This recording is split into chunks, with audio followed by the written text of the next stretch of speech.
नमस्कार दोस्तों, स्वागत है आप सभी का हमारे YouTube channel daily current affairs point पे। दोस्तों आज है 16 सितंबर, तो आज हम लोग 16 सितंबर से रिलेटेड बहुत इंपॉर्टेंट करंट अफेयर्स पढ़ेंगे। दोस्तों सभी क्वेश्चन बहुत ही इंपॉर्टेंट हैं और बहुत डिटेल में डिस्कस किए गए हैं, तो ध्यान से पढ़िएगा। और दोस्तों वीडियो को शुरू करने से पहले आपको बता दें कि जिन लोगों ने अभी तक चैनल को सब्सक्राइब नहीं किया है वो लोग सबसे पहले जाकर चैनल को सब्सक्राइब कर लें और सब्सक्राइब के बगल में दिखने वाले बेल आइकन को जरूर दबा लें, जिससे कि हर एक नए वीडियो का नोटिफिकेशन आपको टाइम पे मिलता रहे। तो चलिए दोस्तों शुरू करते हैं आज का वीडियो। किस अभिनेता को अमेजॉन की एलेक्सा की पहली भारतीय सेलिब्रिटी आवाज के रूप में नामित किया गया है? तो दोस्तों ये किया गया है अमिताभ बच्चन जी को। तो अमेजॉन इंडिया ने अभी हाल ही में ये पुष्टि की है कि बॉलीवुड के महानायक अमिताभ बच्चन पहले भारतीय सेलिब्रिटी बनने जा रहे हैं जिनकी आवाज़ एलेक्सा वॉइस असिस्टेंट पर होगी। और कंपनी का कहना है कि वो बच्चन जी की आवाज़ को एक पेड अपग्रेड के रूप में जोड़ेगी, यानी कि इस अपग्रेड के लिए अलग से पैसे चुकाने पड़ेंगे और इसे एलेक्सा स्किल इंटरफेस के माध्यम से जोड़ा जाएगा। और दोस्तों ग्राहकों को अट्रैक्ट करने के लिए उनकी आवाज़ को चुटकुले, मौसम की जानकारी और नोटिफिकेशन के लिए भी यूज़ किया जाएगा। दोस्तों अगर बात करें हम लोग अमेज़ॉन की, तो इसकी स्थापना कब हुई थी? तो ये हुई थी 5 जुलाई 1994 यानी कि 1994 में। और इसका मुख्यालय कहाँ स्थित है? तो ये है अमेरिका के सियाटल में। और दोस्तों इसके संस्थापक कौन है? इनका नाम आप बहुत अच्छे से जानते होंगे। तो ये हैं दोस्तों जेफ बेजोस, जो कि दुनिया के सबसे अमीर व्यक्ति हैं और अभी हाल ही में विश्व के ऐसे पहले व्यक्ति बन गए हैं जिनके पास 400 अरब डॉलर की संपत्ति है। दोस्तों अगर बात करें एलेक्सा की, तो एलेक्सा अमेजॉन का एक डिजिटल वॉइस असिस्टेंट है। इसका यूज़ किसी भी स्मार्टफोन या अमेजॉन के इको प्रोडक्ट्स पर किया जा सकता है। एलेक्सा म्यूज़िक चलाने जैसे कई सारे काम कर सकता है, जिसके लिए आपको सिर्फ उस सेट की हुई भाषा में बोलकर इंस्ट्रक्शन देना होता है। इसी के साथ एलेक्सा से स्मार्टफोन में रोशनी डिम करना, स्मार्ट होम में यानी कि स्मार्ट घरों में रोशनी डिम करना या फिर दरवाजे खोलना या बंद करना जैसे कई सारे काम आप सिर्फ बोलकर करवा सकते हैं। दोस्तों एक बात और याद रखिएगा कि अमेजॉन एलेक्सा के साथ साथ अमेजॉन म्यूज़िक और Amazon prime, Amazon web service जैसी कई सारी सर्विसेज देता है। तो दोस्तों ये काफ़ी विस्तृत जानकारी है, इसको ध्यान रखिएगा, बहुत इंपॉर्टेंट है। चलिए नेक्स्ट क्वेश्चन देखते हैं। किस केंद्र शासित प्रदेश में अरुण जेटली के नाम पर बहुउद्देशीय स्पोर्ट्स कॉम्प्लेक्स बनाया जा रहा है? तो दोस्तों ये बनाया जा रहा है जम्मू कश्मीर में। तो हाल ही में जम्मू कश्मीर में Arun Jaitley memorial sports complex के नाम से एक स्पोर्ट कॉम्प्लेक्स बनाया जा रहा है जो कि मल्टीपर्पज़ है। इसकी ई आधारशिला रखी गई है, यानी कि वर्चुअली इसकी आधारशिला रखी गई है। और दोस्तों ये जम्मू कश्मीर में कहाँ बनाया जा रहा है? तो ये बनाया जा रहा है कठुआ के हीरानगर नामक जगह पे। और दोस्तों इसकी आधारशिला रखी किसने है? तो ये रखी है जम्मू कश्मीर के उपराज्यपाल मनोज सिन्हा जी ने। और दोस्तों ये तो हो गई आधारशिला की बात, लेकिन इसका शिलान्यास किसने किया है? तो दोस्तों ये किया है केंद्रीय मंत्री जितेंद्र सिंह और केंद्रीय युवा और खेल मंत्री किरण रिजिजू ने। और इस कॉम्प्लेक्स के निर्माण में कुल 58.23 करोड़ रुपए का खर्च आएगा, याद रखिएगा दोस्तों। और अगर बात करें जम्मू कश्मीर की, तो दोस्तों जम्मू कश्मीर की राजधानी क्या है? तो वो है श्रीनगर। उपराज्यपाल का नाम मैंने अभी आपको बताया था, मनोज सिन्हा। और इन्हें अभी हाल ही में नियुक्त किया गया है और इन्हें नियुक्त किया गया है जीसी मुर्मू जी की जगह पे। और दोस्तों अब जीसी मुर्मू जो हैं इन्हें बना दिया गया है सीएजी ऑफ इंडिया, यानी कि comptroller auditor general of India. तो दोस्तों याद रखिएगा, बहुत इंपॉर्टेंट है। चलिए नेक्स्ट क्वेश्चन देखते हैं। हाल ही में किसे विश्व बैंक के कार्यकारी निदेशक के रूप में नियुक्त किया गया है? तो दोस्तों ये नियुक्त किया गया है राजेश खुल्लर जी को। तो राजेश खुल्लर जो हैं ये 1988 यानी कि 1988 बैच के आईएएस ऑफिसर हैं और अब कार्मिक मंत्रालय ने इन्हें विश्व बैंक के कार्यकारी निदेशक के रूप में नियुक्त कर दिया है। और इनकी नियुक्ति हुई है 3 सालों के लिए। इससे पहले राजेश खुल्लर हरियाणा सरकार और केंद्र में कई महत्वपूर्ण पदों पर कार्य कर चुके हैं और वर्तमान समय में वो हरियाणा के मुख्यमंत्री के प्रधान सचिव हैं और साथ ही साथ HSIIDC के चेयरमैन का कार्यभार भी राजेश खुल्लर जी के पास ही है। दोस्तों अगर बात करें वर्ल्ड बैंक की, तो वर्ल्ड बैंक की स्थापना कब हुई थी? तो ये हुई थी 1944 यानी कि 1944 में। और इसका मुख्यालय कहाँ स्थित है? तो ये स्थित है वॉशिंगटन DC अमेरिका में। वर्तमान समय में इसके अध्यक्ष कौन हैं? तो दोस्तों ये हैं डेविड मालपास। और इसके MD और CEO कौन हैं? तो दोस्तों ये हैं अंशुला कांत जी। और दोस्तों वर्तमान समय में वर्ल्ड बैंक के 189 यानी कि 189 सदस्य देश हैं। याद रखिएगा दोस्तों, सभी बातें बहुत इंपॉर्टेंट है। चलिए नेक्स्ट क्वेश्चन देखते हैं। हाल ही में जापान का नया प्रधानमंत्री किसे चुना गया है? तो दोस्तों ये चुना गया है योशिहिदो सुगा जी को। तो जापान की सत्तारूढ़ पार्टी ने शिंजो आबे के प्रधानमंत्री पद से इस्तीफा देने के बाद योशिहिदो सुगा को अपना नेता चुन लिया है और इसी के साथ अब सुगा जापान के अगले प्रधानमंत्री होंगे। दोस्तों आपको पता ही होगा कि अभी कुछ समय पहले ही शिंजो आबे जी ने हेल्थ इश्यूज की वजह से अपने पद से इस्तीफा दे दिया था। तो अब नए प्रधानमंत्री बन गए हैं योशिहिदो सुगा। और दोस्तों जापान की राजधानी क्या है? तो वो है टोक्यो। और यहाँ पे मुद्रा क्या चलती है? तो ये चलती है येन। और दोस्तों एक बात और याद रखिएगा कि इस साल होने वाले ओलंपिक गेम्स यानी कि वर्ष 2020 में होने वाले ओलंपिक गेम्स जापान की राजधानी टोक्यो में होने थे, लेकिन कोरोना महामारी की वजह से अब ये अगले साल यानी कि 2021 में ही टोक्यो में आयोजित किए जाएंगे। चलिए दोस्तों नेक्स्ट क्वेश्चन देखते हैं।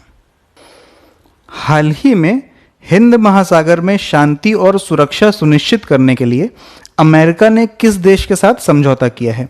तो दोस्तों ये किया है मालदीव के साथ। तो हिंद महासागर में शांति और सुरक्षा सुनिश्चित करने के उद्देश्य से अमेरिका ने मालदीव के साथ एक रक्षा सहयोग समझौता किया है। दोस्तों अगर बात करें अमेरिका की, तो अमेरिका की राजधानी क्या है? यह है वॉशिंगटन DC। यहाँ पे मुद्रा चलती है अमेरिकन डॉलर और यहाँ के राष्ट्रपति कौन है? तो ये हैं डोनाल्ड ट्रंप। और दोस्तों बात करें अगर मालदीव्स की, तो मालदीव की राजधानी क्या है? तो वो है माले और यहाँ पर मुद्रा चलती है मालदीवीय रुपया। और यहाँ के राष्ट्रपति कौन है? तो ये हैं इब्राहिम मोहम्मद सोले। और दोस्तों एक बात और याद रखिएगा कि भारत और मालदीव को अलग करने वाला जो चैनल है उसको 8 डिग्री चैनल बोलते हैं। इंपॉर्टेंट है दोस्तों। चलिए नेक्स्ट क्वेश्चन देखते हैं। ADB ने किसे भारत में कंट्री डायरेक्टर के रूप में नियुक्त किया है? तो दोस्तों ये नियुक्त किया है टेको कोनिशी को। तो हाल ही में ADB यानी कि एशियन डेवलपमेंट बैंक ने भारत में टेको कोनिशी को कंट्री डायरेक्टर के रूप में नियुक्त किया है और ये भारत साझेदारी नीति 2018 से 22 तक के क्रियान्वयन को देखरेख करने के लिए नियुक्त किए गए हैं। इस साझेदारी का उद्देश्य क्या है? तो दोस्तों इसका उद्देश्य है अधिक से अधिक नौकरियां पैदा करना, पर्यावरण और जलवायु परिवर्तन संबंधी चिंताओं को दूर करना और समावेशी बुनियादी ढांचे में सुधार और नेटवर्क प्रदान करने के लिए औद्योगिक प्रतिस्पर्धा का निर्माण करना। दोस्तों अगर बात करें ADB की, तो ADB का फुल फॉर्म होता है एशियन डेवलपमेंट बैंक और इसकी स्थापना कब हुई थी? तो इसकी स्थापना की गई थी 19 दिसंबर 1966 यानी कि 1966 में। और इसका मुख्यालय कहाँ स्थित है? तो इसका मुख्यालय स्थित है फिलीपींस की राजधानी मनीला में। और वर्तमान समय में इसके चेयरमैन कौन है? तो ये है मसत्सुगु अस्कावा। और दोस्तों ये जो ADB बैंक है ये एक क्षेत्रीय विकास बैंक है।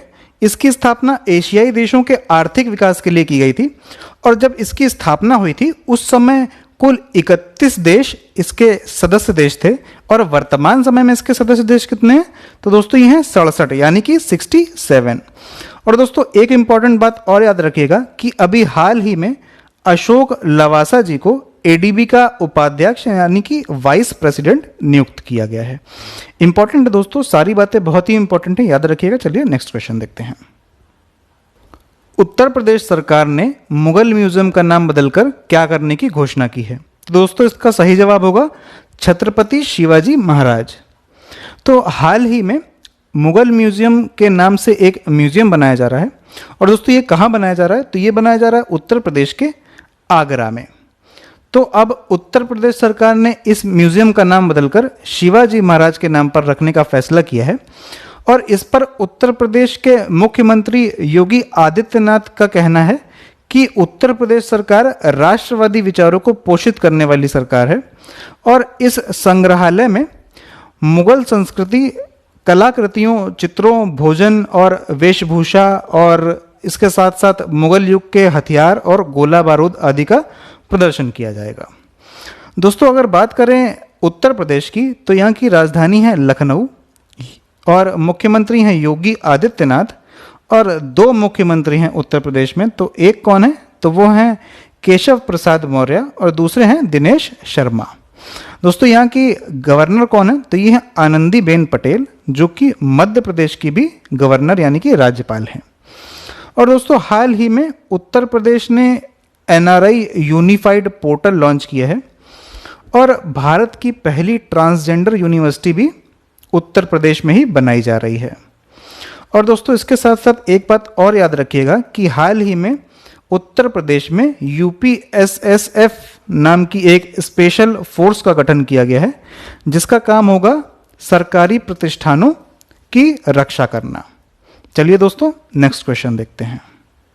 हाल ही में डीआरडीओ ने मध्य प्रदेश के किस जिले में रिसर्च लैब खोलने का निर्णय लिया है? तो दोस्तों ये लिया है मध्य प्रदेश के मुरैना में। दोस्तों डीआरडीओ की अगर बात करें तो डीआरडीओ का फुल फॉर्म होता है defence research and development organisation, और डीआरडीओ रक्षा मंत्रालय के अंडर में आता है। और इसकी स्थापना कब हुई थी? तो ये हुई थी 1958 यानी कि 1958 में, और इसका मुख्यालय नई दिल्ली में स्थित है। और दोस्तों अगर बात करें इसके वर्तमान समय में अध्यक्ष कौन है, तो दोस्तों ये हैं जी सतीश रेड्डी। और दोस्तों अगर बात करें मध्य प्रदेश की, तो मध्य प्रदेश की राजधानी क्या है? तो वो है भोपाल। और दोस्तों भोपाल से एक बात याद रखिएगा कि हाल ही में देश का पहला वेस्ट क्लिनिक भोपाल में ही खोला गया है। और दोस्तों इंदौर से एक बात और याद रखिएगा कि इंदौर को लगातार चौथी बार देश का सबसे स्वच्छ शहर घोषित किया गया है। चलिए दोस्तों नेक्स्ट क्वेश्चन देखते हैं। इंजीनियर्स डे किस दिन मनाया जाता है? तो दोस्तों ये मनाया जाता है 15 सितंबर को। तो दोस्तों इंजीनियर्स डे हर साल 15 सितंबर को एम विश्वेश्वरैया जी की जयंती के मौके पर मनाया जाता है। और एम विश्वेश्वरैया जी का जन्म 15 सितंबर 1861 को मैसूर के कोलार में स्थित चिक्काबल्लापुर तालुके में एक तेलुगु परिवार में हुआ था। और उनके पिताजी जो हैं वो संस्कृत के विद्वान थे और एक आयुर्वेद चिकित्सक थे।